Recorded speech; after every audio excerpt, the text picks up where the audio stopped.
So remember that time when we did a Frost Mage video on Alpha Dragonflight talents with all the cool stuff that Frost was getting with maybe quite a few issues in the talent tree? Well, today we're looking at the changes and Jesus man, I am always hyped for these kind of things because I love the talent tree, but as a non-mage player, I cannot help but appreciate a really fucking good design talent tree, man. Holy shit, so many issues have been fixed and the talent tree feels so good for Frost Mage, for other specs as well, but we'll cover those into future videos. But for now, we're talking about Frost Mage, and before we go into it, a quick reminder that we do this content daily, and we have a Patreon page that supports everything that we do. So if you like the daily coverage of alpha videos, if you like the tier list, if you like the class guides, if you like the podcast and everything that we do with the streams and stuff, consider becoming a patron and supporting the content that we do. It does help us out. It makes all of this possible and it gets us in a position where we can actually do daily videos for you guys. So thank you so much. The Patreon link is down in the description. Let's talk Frost Mage, baby, because damn, this is one good talent tree. Now, first of all, I did cover pretty much most of the general talent tree, I believe, in our past Mage video, so I'm not gonna go into all of them, but more so for the majority of the changes. Starting off with first one, which maybe for Frost wasn't that big of a deal, but for the other specs is that Con of Cold is no longer a talent here, and it's now a baseline spell, which is good because however much I miss the old Con of Cold in doing a lot of damage, it's still relegated to being a simple utility spell by, you know, spreading the slow and everything on all the ads in front of you, or maybe you're using it in arenas. And instead of it, we have a not yet implemented talent because it's on a choice node with Shatter. And we don't know what that is yet. We know that this is something similar that happened to Monk when the Monk talents have been released, where they didn't have all of the talents. And although Frost in particular had a missing talent, and we will get into that in a second, it's at least better because having to pick Con of Cold was weird, not to mention that it was in a situation where you had to for certain specs, and it's weird because it's something that you probably never really use. And just off the bat, not only in the general talent tree, but in all of the talent trees currently present for Mage, all the 3-point nodes have been taken away. They have either been reduced to fewer point costs or removed or replaced or anything like that, but now the talent tree is smoother. It's like a clean shave after a long week at work, and it feels so good, dude. It really feels so good. So if you look at the current general talent tree and the past one, you now have 37.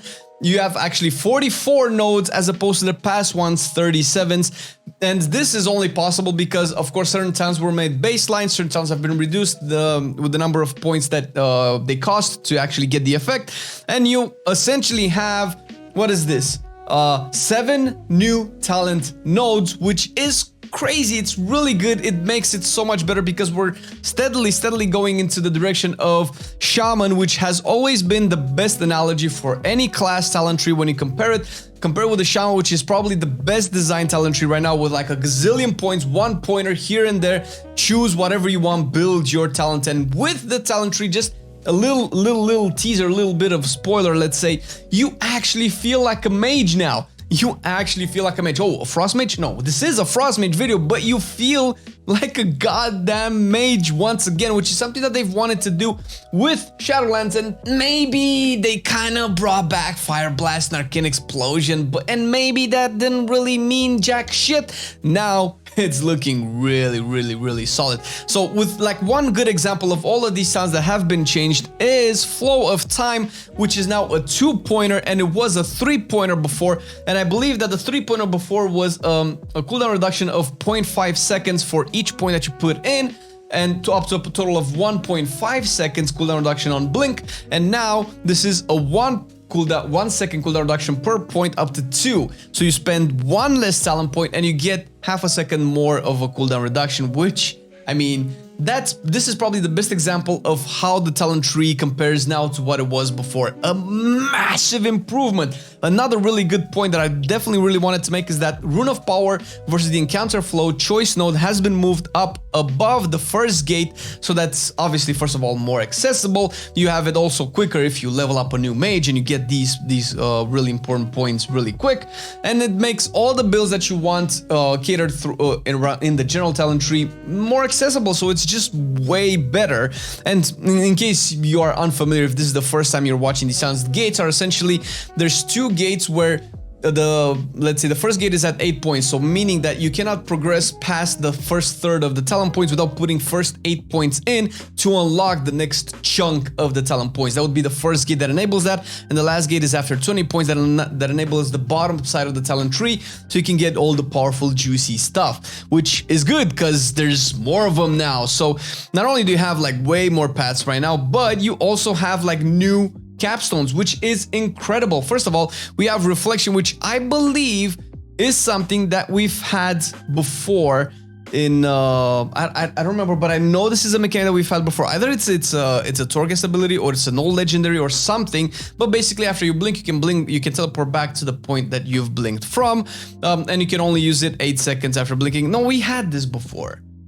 I know we had this. This must have been just an arcane thing, if I recall correctly, but now it's a general mage thing, so obviously that feels good. And we have Temporal Warp, which actually I couldn't really make it work on alpha, so I couldn't really test it, but that's, I mean, this is probably really good. I don't know, because, so essentially this means that you can bloodlust yourself or time warp yourself every 5 minutes, or let's say if you're in like in a big raid or a party group that has somebody else that can bloodlust, they can bloodlust, and then you can temporal warp, time warp right after, and then have you know, about what, a minute and a half or 2 minutes of 30% haste. That is fucking nuts. So yeah, this is it. It's a choice node, so I don't know if you would ever pick the opposite, which is time anomaly, which we talked about it last time. Still the same thing. So that is, you know, remains to be seen. And you also have freezing cold, which is probably something more akin to PvP. Enemies hit by cone of cold are frozen in place for 4 seconds. Your spells will not break this effect. This is okay. This definitely has applications in PvE as well. It's a mechanic that, although it's not necessarily new, we haven't actually played a lot with it in recent years for me to actually think of a situation where this could be good, although I do see the value of it, and it might actually be really good. It's something that we will probably have to sim, because obviously it stands in competition with Temporal Warp, it stands in competition with shifting power and all of that, which might be better than shifting power. But then again, these types of choices are something that we really have to sim to figure out exactly what is good. And I did talk about the capstones, but before we go into the actual Frost Mage, there's one more thing that I wanted to mention, which is something that's a little bit more subtle, but it's actually a very good thing, and that is in the first side of the talent tree, way up there, with Spell, Steal, and Remove Corruption as talent points. These have become way more accessible, and they're placed in a way where you don't have to take them if you don't want to.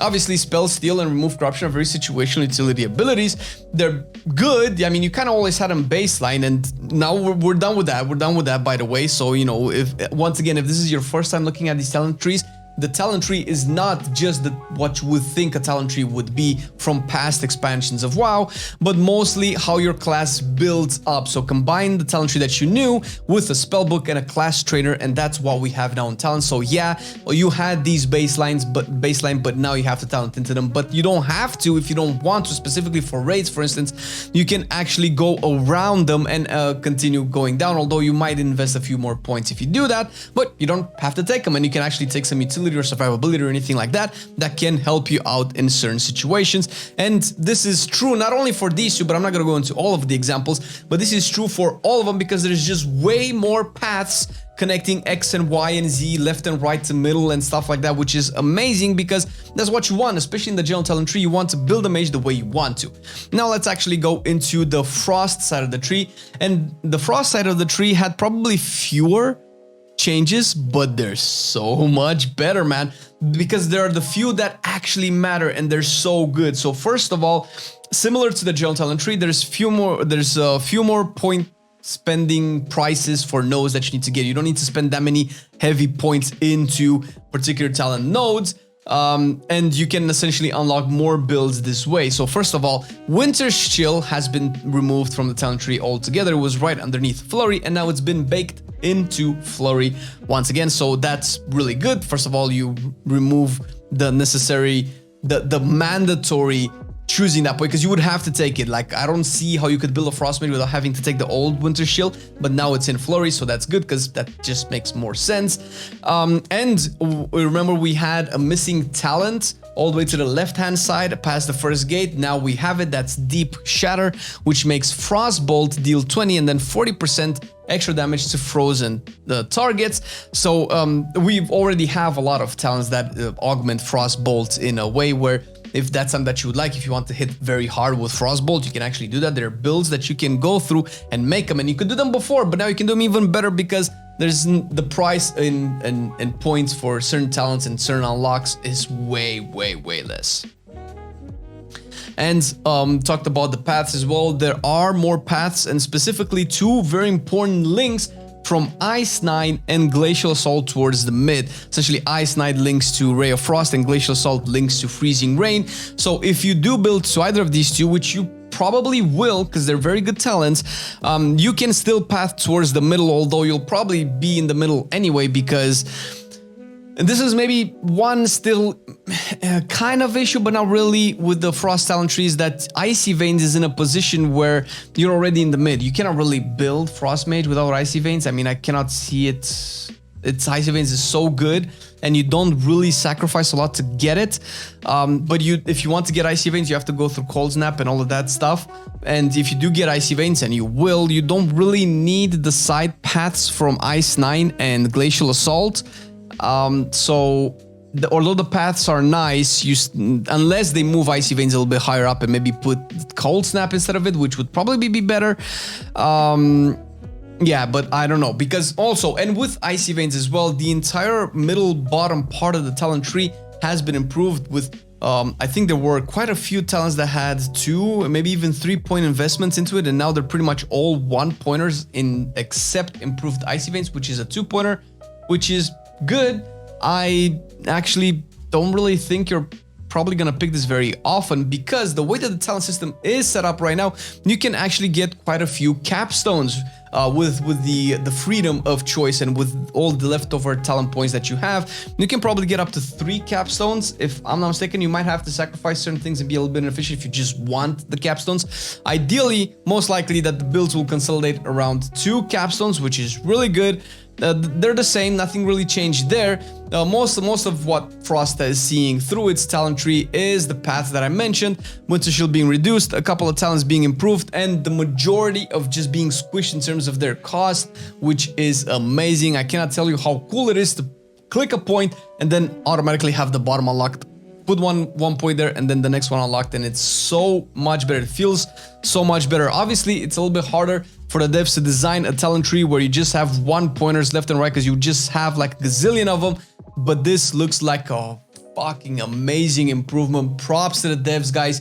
This is fantastic. Like, just obviously a lot of people had issues with the past Frost talent tree, and I didn't like particularly the middle bottom part with all the Icy Veins heavy point investment requirements.